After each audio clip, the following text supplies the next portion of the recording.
Welcome to active contract Tamil. So என்னோட name Krishnamurthy. நான் SEBI register advisor கிடையாது. இந்த வீடியோ உங்களுக்கு ஒரு எஜுகேஷ்னல் பர்பஸ்க்காக மட்டுமே. ஸோ உங்களுக்கு மார்க்கெட் சினாரியோ அப்படின்ற ஒரு விஷயம் தெரியணும் அப்படின்னா இந்த வீடியோவை ஃபுல்லாக பாருங்கள். ஸோ ஃபஸ்ட்டு நம்மளுக்கு ஒரு 0 to ஹீரோ புட் ஆப்ஷன் எப்படி நம்மளுக்கு கொடுத்துருக்காங்க அப்படின்றத நம்ம பார்த்துட்டு வந்துடுவோம். ஸோ அது எதனால் கொடுத்தாங்க, மார்க்கெட் சினாரியோ அடிப்படையில் எப்படி கொடுத்துருக்காங்க அப்படின்றத பார்த்துட்டு வந்துடுவோம். ஸோ பொதுவாகவே நம்ம 0 ஹீரோ அப்படின்றது இந்த ஈவினிங் டயத்தில் அந்த மாதிரி நேரத்தில் நடக்காது. காலையிலே நடந்துடும், எப்போ வேணால் நடக்கலாம். அன்றைக்கி எக்ஸ்பைரி அப்படின்ற டே இருந்துட்டாலே என்ன ஆகும், எப்போ வேணால் நம்மளுக்கு 0 to ஹீரோ நடக்கலாம் அப்படின்றத ஃபஸ்ட்டு நீங்கள் அண்டர்ஸ்டாண்ட் பண்ணிக்கணும். ஏன்னா ஒரு ப்ரீமியத்தை முந்தைய நாள் எப்படி க்ளோஸ் பண்ணியிருக்காங்க, அடுத்த நாள் வந்து அவங்க எப்படி ஓப்பன் பண்ணுறதுக்கு வாய்ப்பு, இல்லை ஓப்பனில் அவங்க எப்படி அதை கரைக்கிறாங்க அப்படின்ற ஒரு விஷயம் இருக்குது இல்லையா, அதை பொறுத்து தான் 0 to ஹீரோ அமையும். சரிங்களா? அப்போ நேத்திக்கு நம்மளுக்கு ஒரு நெகட்டிவ் நோட்டில் முடிச்சிட்டாங்க. அப்போ புட் ஆப்ஷன் என்ன இருப்பாங்க, ப்ரீமியம் அவங்களுக்கு கொடுக்கப்பட்டிருக்கும். ஓகேங்களா? அடுத்தது ஒரு சின்ன பாசிட்டிவ் நோட் வச்சுட்டு என்ன பண்ணியிருக்காங்க, இந்த இடத்துல ஓப்பன் வச்சுட்டு கீழே வந்திருக்காங்க. அப்போ அவங்களுக்கு கொடுத்துருக்கக்கூடிய புட் ஆப்ஷனுக்கு இந்த இடத்துல ஓப்பனில் ப்ரீமியத்தை கரைச்சிட்டு அகைன் காலுக்கு உண்டான ப்ரீமியத்தை கரைக்கிறாங்க. நேத்திக்கு மார்க்கெட் ஒரு நெகட்டிவ் முடிச்சிருக்கு. சரிங்களா? அப்போ நெகட்டிவில் முடித்த மார்க்கெட் ப்ரீவியஸ் க்ளோஸை கட் பண்ணி நம்மளுக்கு இங்கே ஃபர்தராக ப்ரீவியஸ் க்ளோஸை கட் பண்ணிட்டாலே மேக்ஸிமம் டவுன் தான். அதுக்கப்புறம் நம்மளுக்கு எங்கே வரணும், இங்கே வரணும். அதாவது எஸ்டர்டே லோவுக்கு வரணும். இந்த சைடு இருக்கிறது நிஃப்டி, இந்த சைடு இருக்கிறது 450 புட் ஆப்ஷன். ஓகேங்களா? அதை தெளிவாக புரிஞ்சுக்கோங்க. அப்போ ஓப்பனுக்கும் ப்ரீவியஸ் க்ளோஸையும் கட் பண்ணிட்டு அடுத்து நம்மளுக்கு லோவுக்கு வரணும். அதர்வைஸ் இந்த ப்ரீவியஸ் க்ளோஸையோ இல்லை ஓப்பனையோ கட் பண்ணாத வர அப் ட்ரெண்ட் மூமெண்ட் கிடையாது அப்படின்றத நீங்கள் அண்டர்ஸ்டாண்ட் பண்ணிக்கணும் ஃபஸ்ட்டு விஷயம். அப்போ கீழே வர்றாங்கன்னா அடுத்ததை நம்மளுக்கு ஃபர்தராக என்னென்ன லெவல்ஸ் இருக்குது, ஷார்ட் ரேஞ்சோட பாட்டம் கட் பண்ணுறாங்க, டைரெக்டாக போய் என்ன வைப்புறாங்க, ஒயிட் ரேஞ்சோடைய பாட்டம். ஏன்னா இதுக்கு கீழே சப்போர்ட் அப்படின்றது 25,331 அப்படின்ற லாஸ்ட் வீக்குடைய லோ. அதனால தான் இந்த வீக்லி இதெல்லாம் எடுத்து வச்சுக்கோங்க. ஒரு எஸ்டர்டே லோவை கட் பண்ணால் அகெயின் ஃபர்தராக எந்த பக்கம் போகிறதுக்கு சான்சஸ் அப்படின்றதெல்லாம் நம்ம தெரிஞ்சுக்கலாம். அப்போ அதுக்கு இடையிலே நம்மளுக்கு ஒயிட் ரேஞ்சோட பாட்டமான 372, அதாவது 25,372 இருக்காங்க. ஸோ இப்போ ஓப்பனுக்கு கீழே வந்தவங்க அகைன் என்ன பண்ணுறாங்க, previous close and short white எட்ஜோட மிட் பாயிண்ட்டு இதெல்லாமே கடந்து கீழே வர்றாங்க. இங்கேயுமே நம்மளுக்கு புட் ஆப்ஷன் காலையில் 5 மினிட்ஸ்லேயே, அதாவது ப்ரீவியஸ் க்ளோஸ்ன்றது கிட்டத்தட்ட 40க்கும் மேலே. அப்போ அங்கே ப்ரீமியத்தை கரைச்சிட்றாங்க. 25 வந்துட்டு மார்க்கெட் இங்கே ஓவரால் டவுனில் இருந்தாலும் நம்மளுக்கு ஒரு வாய்ப்பு கொடுத்துருக்குங்க புட் ஆப்ஷன். அதை தான் நம்ம பார்க்கணும். ஏன்னா ஃப்யூச்சர் வந்து கொஞ்சம் சின்ன வாலட்டிலிட்டியில் இருக்கனால. அப்போ இது நீங்கள் எடுத்துட்டிங்கன்னா எந்த மாதிரி இடத்துல ஸ்டாப் லாஸ் வைக்கலாம் அப்படின்னு கேட்டால், இந்த ப்ரீவியஸ் க்ளோஸை கடந்து ஓப்பனை கடந்தால் தான் அப் ட்ரெண்ட். இது சினாரியோ அடிப்படையில் ஏன் நடந்திருக்குன்னு சொல்ல வரேன் அப்படின்றத நம்ம பார்த்துருவோம். அப்போ 8ஆம் தேதி நம்மளுக்கு எப்படி முடிச்சிருக்காங்க அப்படின்னா, இந்த 3 நாளைக்குள்ளேயே ஓரளவுக்கு உங்களுக்கு சினாரியோ அண்டர்ஸ்டாண்ட் ஆயிரும். நல்லா தெளிவாக பார்த்துங்க. 8ஆம் தேதி ஒரு லோ டு ஹை க்ளோஸ். ஓகேங்களா? லோ டு ஹை க்ளோஸ், அதே மாதிரி பாசிட்டிவ் க்ளோஸ். சரிங்களா? ப்ரீவியஸ் க்ளோஸ்லேருந்து இந்த மைனஸில் இருக்குது பார்த்தீங்களா, ப்ரீவியஸ் க்ளோஸ்லேருந்து ப்ளஸில் க்ளோஸ் ஆகிருக்காங்க. ஸோ அப்போ அடுத்த நாள் ஓப்பன் ஆன உடனே நம்மளுக்கு உடனே கீழே வரணும்னா என்ன பண்ணணும், இந்த ஹை டு லோவில் லோ டு ஹை வச்சுருக்காங்களா, இதில் மிட்டுக்கும் கீழே ஓப்பன் ஆகி கீழே வரணும். அப்போ தான் நம்மளுக்கு ஒரு பாதி தூரத்தை கடந்து ஓப்பன் ஆகி கீழே வந்தால் தான் எஸ்டர்டே லோவுக்கு சான்சஸ். அதர்வைஸ் இந்த லோ டு ஹை முடித்த மார்க்கெட்டில் எப்போயுமே எஸ்டர்டே லோவை கட் பண்ணுறதுக்கு சான்சஸ் கம்மின்றதை நம்ம ஆல்ரெடி பார்த்துருந்தோம். அப்போ அதே மாதிரி நம்ம அன்றைக்கி என்ன சொல்லியிருந்தோம், yesterday high as a resistant. அப்போ நம்ம என்ன சொல்லியிருந்தோம், ஒரு பந்தை வந்து அப்படியே கீழே போகிறதுக்கும் மேலே தூக்கி போகிறதுக்கும் வித்தியாசம் இருக்குது. ஸோ என்ன பண்ணியிருக்காங்க, போய் எஸ்டர்டே ஹையில் ரெசிஸ்டன்ஸ் எடுத்து கீழே வந்து வச்சுருக்காங்க. அப்போ இதுக்கு என்ன அர்த்தம்னா நெகட்டிவ் க்ளோஸ். சரிங்களா? மைனஸில் முடிச்சுட்டாங்க நேற்று தெரிஞ்சிங்கன்னா 476. ஏன்னா நம்மளுக்கு இந்த டேவுடைய, அதாவது 8ஆம் தேதி ஒரு க்ளோஸ் வந்து இந்த இடத்துல இருக்காங்க, ஒரு நெகட்டிவ் க்ளோஸு. அப்போ மார்க்கெட்டில் ஒரு நெகட்டிவ் சென்டிமெண்ட் இருக்குது. அடுத்த நாள் ஓப்பன் ஆகி ஓப்பனுக்கு கீழே ப்ரீவியஸ் க்ளோஸை கட் பண்ணால் என்ன ஆகும், டைரெக்டாக எஸ்டர்டே லோ. அதுக்கடுத்து நம்மளுக்கு இந்த இடத்துல ஒயிட் ரேஞ்சோட பாட்டம் இருக்காங்க, இந்த இடத்துல ஒயிட் எட்ஜோட பாட்டம் 25,400. அதுக்கு மேலே வந்து ஷார்ட் ரேஞ்சோட பாட்டம் 25,434. அடுத்து ஒயிட் ரேஞ்சோட பாட்டம் 25,372. ஃபர்தராக இந்த ஒவ்வொரு லெவலாக ரீச் பண்ணியிருக்காங்க. இதில் இம்ப்ளைடு வாலட்டிலிட்டி நம்மளுக்கு புட் ஆப்ஷன் சைடு கம்மியாகிறதுனால ஒரு அப்படியே பொறுமையான இறக்கம். ஹையாக இருந்திருப்பாங்கன்னு என்ன பண்ணியிருப்பாங்கன்னா, ஒன்று வேகமாக வந்திருப்பாங்க, இல்லை அந்த ப்ரீமியம் எப்படி இருந்திருக்குன்னா, இவங்க போயிட்டு வர்ற அந்த ஸ்விங் வந்து ரொம்ப ஹையாக இருந்திருக்கும். கீழே இறங்குறதுக்கு உண்டான அந்த ஸ்விங் இருக்கு இல்லையா, அந்த ஸ்விங் வந்து ரொம்ப ஹையாக இருந்திருக்கும். ஸோ ப்ரீமியத்தில் அதிகபட்ச வால்டிலிட்டி இருந்திருக்கும். ஸோ அதனால தான் இந்த இடத்துல பார்த்தீங்கன்னா ப்ரீமியம் வந்து பெரிய வால்டிலிட்டி இல்லை. அதாவது 25லேருந்து 90 போகிறதுக்கே உங்களுக்கு கிட்டத்தட்ட ஒரு சைட் வேஸ் மாதிரி தான் போயிருக்காங்க. ஸோ அதை நீங்கள் அண்டர்ஸ்டாண்ட் பண்ணிக்கணும். மார்க்கெட் சினாரியோ என்ன நடக்குது, அதில் ஆக்டிவ் கான்ட்ராக்ட்ஸ் லெவலில் தூக்கி எப்படி பிச் பண்ணலாம். அதாவது சினாரியோ நெகட்டிவ், ஸோ ஓப்பனுக்கு கீழே அப்படின்றது ஒரு நெகட்டிவ். ஸோ நெகட்டிவ் சினாரியோவில் ப்ரீவியஸ் க்ளோஸ் எங்கே இருக்குது, அடுத்தது நம்மளுக்கு மிட் பாயிண்ட் எங்கே இருக்குது, ஷார்ட் எட்ஜ் ஒயிட் எட்ஜோட மிட் பாயிண்ட்லாம் எங்கே இருக்குது, ஷார்ட் எட்ஜோட பாட்டம் ஒயிட் எட்ஜோட பாட்டம் எங்கே இருக்குது, அடுத்து ஷார்ட் ரேஞ்சஸோட எல்லைகள்லாம் எங்கே இருக்குது. இதெல்லாம் ஃபர்தராக அவங்க கிடக்கணும் அப்படின்னா ஒரு ரிவர்சல் கொடுக்கணுன்னா கூட அந்த இடத்துல வந்து என்ன வேணும், இம்ப்ளைடு வால்டிலிட்டி வேண்டும். பெரிய ரிவர்சல் டக்குன்னு கொடுக்கணுனாலும் இம்ப்ளைடு வால்டிலிட்டி வேண்டும். இம்ப்ளைடு வால்டிலிட்டி இல்லைன்ற பட்சத்தில் என்ன பண்ணுவாங்க, அப்படியே ஒரு ஸ்லோ மொமெண்டமாக அடுத்தடுத்த லெவலில் ரீச் ஆவாங்க. ஸோ இதை வந்து அப்போ ஹோல்டு பண்ண நம்மளுக்கு தெரிஞ்சு எது வரைக்கும் போவாங்கன்றதை அவங்க ஃபாலோ பண்ண தெரிஞ்சால் தான் நம்மளால் என்ன பண்ண முடியும், ஹோல்டு பண்ண முடியும்.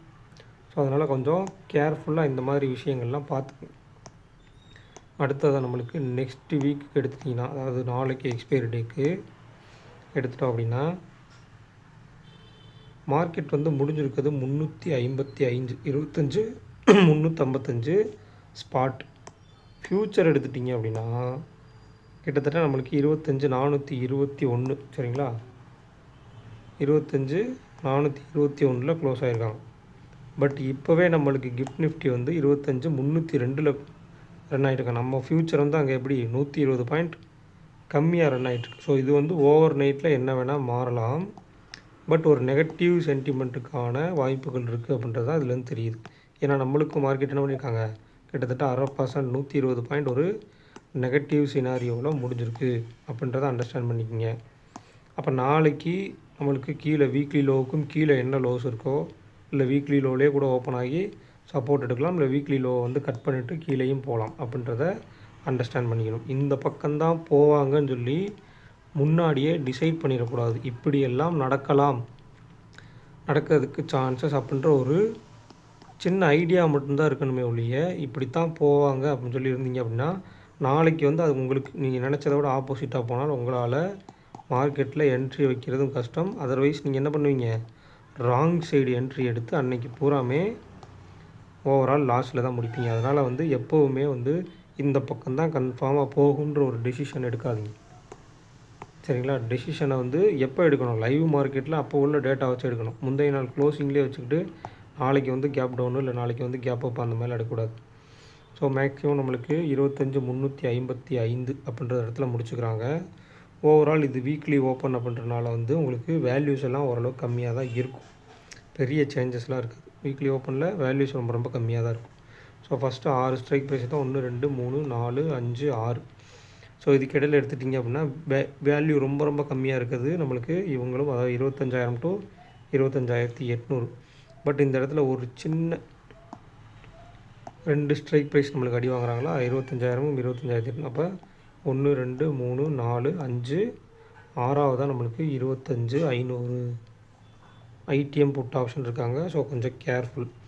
அப்போ இந்த ஐடிஎம் புட் ஆப்ஷனுடைய லோ வந்து 130 அப்படின்னு எடுத்துக்கிட்டால் 25,370 அப்படின்ற ஒரு லெவல் நாளைக்கு கீழே ஓப்பன் ஆனால் இவங்க ஒரு ரெசிஸ்டன்ஸாக இருக்க வாய்ப்பு இருக்குது. அதே மாதிரி 202 அப்படின்னு எடுத்துக்கிட்டால் 25,300க்கும் கீழே போயிட்டாங்க அப்படின்னா இவங்க வந்து பேனிக் ஆகி 25,500 புட் ஆப்ஷனை செல் பண்ணவங்க வந்து பேனிக் ஆகக்கூடிய இடமா இருக்குது சரிங்களா. ஃபஸ்ட்டு இதைத்தான் நீங்கள் பார்க்கணும், யார் உள்ள ஐடிஎம் யார் இருக்கா அப்படின்றது.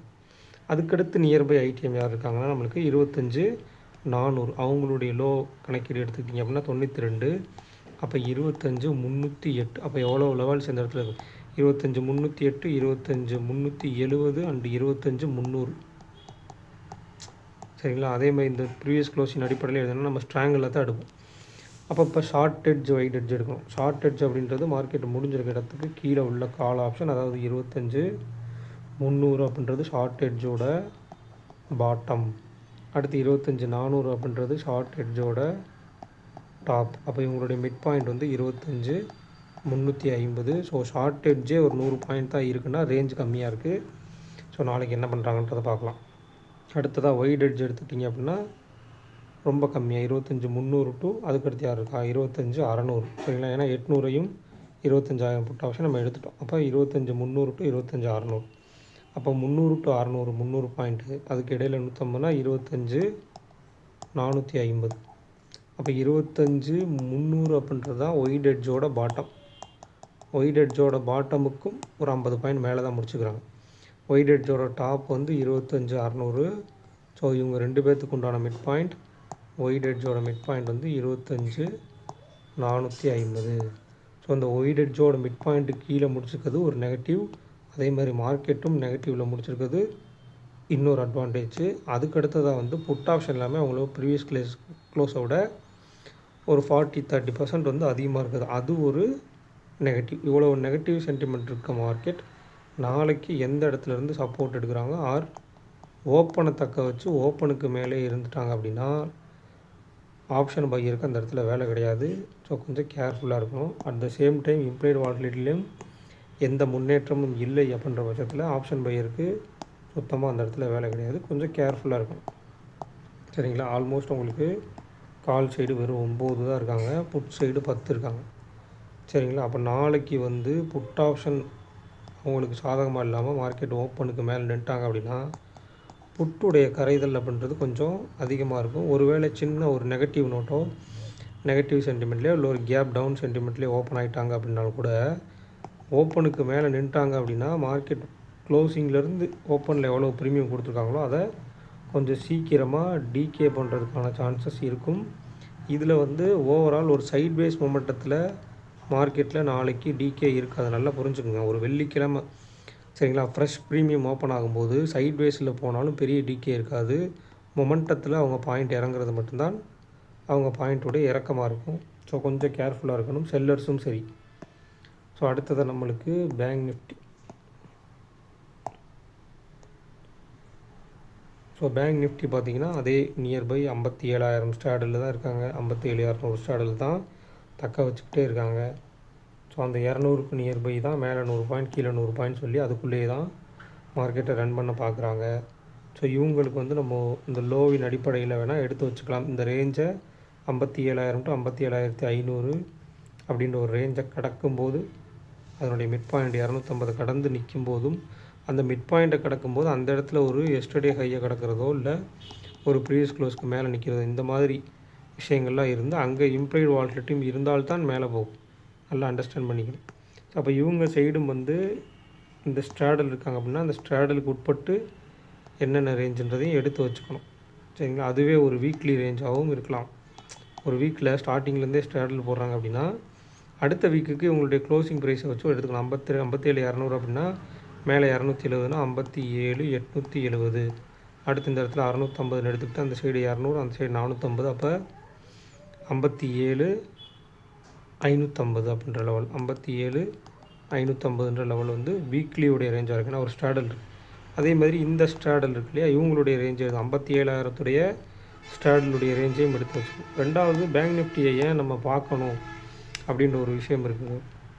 அவங்களுடைய இண்டெக்ஸ் ரேஷியோ கான்ட்ரடிக்ஷனுக்கு எந்த அளவுக்கு சப்போர்ட் பண்ணுறாங்கன்றது. ஸோ ஓவரால் நம்மளுக்கு put option side implied volatility அதிகமாக இருக்குது.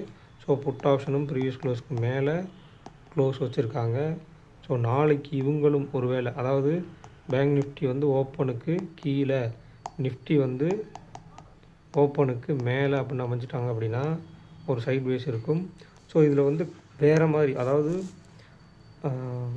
ஒரு என்ன சொல்கிறது, அந்த கான்ட்ரடிக்ஷன்லேயே வேறு மாதிரி ஓப்பன் ஆகும். அது எப்படின்னு கேட்டிங்கன்னா நிஃப்டி வந்து நிஃப்டியில் ஸ்பாட் வந்து எப்படி இருப்பாங்க, ஓப்பனுக்கு மேலே இருப்பாங்க, ஃப்யூச்சர் வந்து ஓப்பனுக்கு கீழே இருப்பாங்க. ஆனால் பேங்க் நிஃப்டியில் வந்து எப்படி இருப்பாங்கன்னா ஸ்பாட் வந்து ஓப்பனுக்கு கீழே இருப்பாங்க, ஃப்யூச்சர் வந்து எப்படி இருப்பாங்க, ஓப்பனுக்கு மேலே இருப்பாங்க. இந்த மாதிரி கான்ட்ராக்ட், அதாவது இவங்க ஸ்பாட்டு ஓப்பனுக்கு மேலே, அவங்க ஸ்பாட் ஓப்பனுக்கு கீழே, அவங்க ஃப்யூச்சர் ஓப்பனுக்கு மேலே, அவங்க ஃப்யூச்சர் ஓப்பனுக்கு கீழேன்ற மாதிரி இவங்களுக்குள்ளேயே ஒரு 4 பக்கம் ஒரு கான்ட்ரடிக்ஷன் இருந்துச்சுன்னா மார்க்கெட் இன்னும் நல்ல சைட் வேஸ்க்குள்ளே போயிடும்.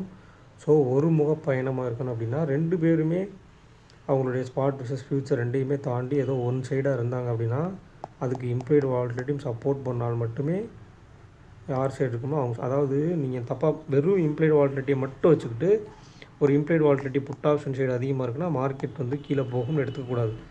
மார்க்கெட் என்ன மாதிரி சினாரியோவில் இருக்குதுன்னு சொன்னோம். இதனால தான் நம்ம அந்த மார்க்கெட் சினாரியோன்ற விஷயத்த டெய்லியும் சொல்லிட்டு வரோம். ஸோ அந்த சினாரியோவை எப்படி சென்டிமெண்டலாக எப்படி இருக்காங்க, அடுத்த நாள் எப்படி லோ டு ஹை முடிச்சுருக்காங்களா, ஹை டு லோ முடிச்சுருக்காங்களா அப்படின்ற விஷயத்தெல்லாம் அனலைஸ் பண்ணிங்கன்னா தான் அது உங்களுக்கு ஃபுல்லாக அண்டர்ஸ்டாண்ட் ஆகும். ஸோ அந்த வீடியோ பிடிச்சிருந்துச்சி அப்படின்னா லைக் பண்ணுங்கள், ஷேர் பண்ணுங்கள், சப்ஸ்கிரைப் பண்ணுங்கள். மறக்காமல் கருத்துக்களை வந்து கமெண்ட் செக்ஷனில் கமெண்ட் பண்ணுங்கள். நன்றி, வணக்கம்.